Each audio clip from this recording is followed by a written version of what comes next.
শরীফ ওসমান হাদী একজন বিপ্লবীর নাম। শরীফ ওসমান হাদী আমাদেরকে দেখিয়ে দিয়েছে কীভাবে একটি রাষ্ট্রের নাগরিক হিসেবে আমাদেরকে বেঁচে থাকতে হবে। শহীদ ওসমান হাদীর মতো শত শত ওসমান হাদী বাংলাদেশের লোকের প্রান্তরে ছিটিয়ে আছে। শহীদ হাদীকে আল্লাহ জান্নাতবাসী করুন। আমি মূলত বলতে চাচ্ছি,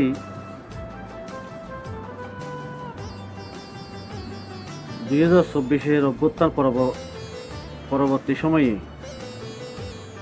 বাংলাদেশে খুন, হত্যা, রাহাজানি, মব সৃষ্টি ইত্যাদি অধিক পরিমাণে বেড়ে গেছে। এই একজন হিন্দু যুবককে মিথ্যা প্ররোচনায় খুন করা হয়েছে। একটি মাজারের থেকে লাশ তুলে পুরানো হয়েছে। একজন আলেমকে মব সৃষ্টি করে হত্যা করা হয়েছে। এরকম হাজারো ঘটনা বাংলাদেশের ইতিহাসে 2024 পরবর্তী সংঘটিত হয়েছে। আমি বলতে চাই, এদেশের প্রত্যেকটি নাগরিক, কি ছোট, কি বড়, কি বৃদ্ধ, কি যুবক, সবারই সমান অধিকার বিচার পাবার রাষ্ট্রের কাছে। আমরা তো সেদিন তো আমরা রাস্তায় নামিনি, প্রতিবাদ করিনি যেদিন একজন আলেমকে হত্যা করা হয়েছিল। আমরা সেদিন তো রাস্তায় নামিনি যেদিন একজন হিন্দু যুবককে বিনা অপরাধে পিটিয়ে হত্যা করা হয়েছে। আমরা সেদিন রাষ্ট্রের কাছে আমরা বিচার চাইনি যেদিন একজন মানুষের লাশকে কবর থেকে তুলে পোড়ানো হয়েছে। আজকে ওসমান হাদীর মৃত্যুর পরে আমরা রাজপথে নেমেছি, এখনই বিচার চাই। কেন ভাই, বাকিরা যারা খুন হলো, পোড়ানো হলো, মসৃষ্ট করে হত্যা করা হলো, তারা কি দেশের মানুষ নয়? তারা বিচার পাওয়ার যোগ্য নয়? তাদের বিচার আপনারা চান না?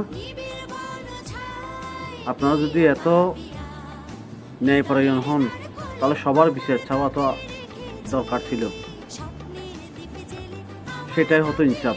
কেমন ইনসাফের কথা বলেন? প্রতিদিন কত মানুষ খুন হয়, হত্যা করা হয়, বিভিন্নভাবে নির্যাতন করে মারা হয়। তো সেগুলোর বিচার তো আপনারা চাননি। আপনারা কেমন ইনসাফ চান? নির্বাচন প্রেক্ষাপটকে সামনে নিয়ে ওসমান হাদীর মৃত্যুকে রাজনীতির মাঠে নিয়ে এসে গোল দেওয়ার চেষ্টা করছেন।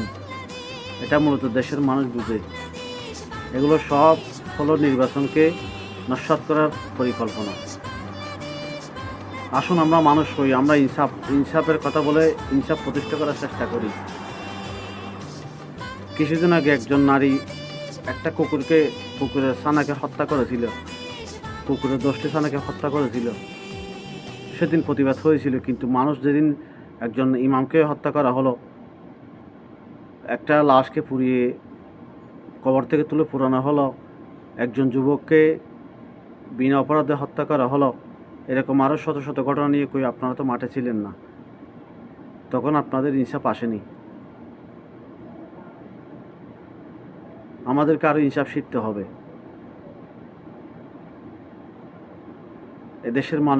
এদেশের জনগণ সব বুঝে ইনসাফ কী জিনিস।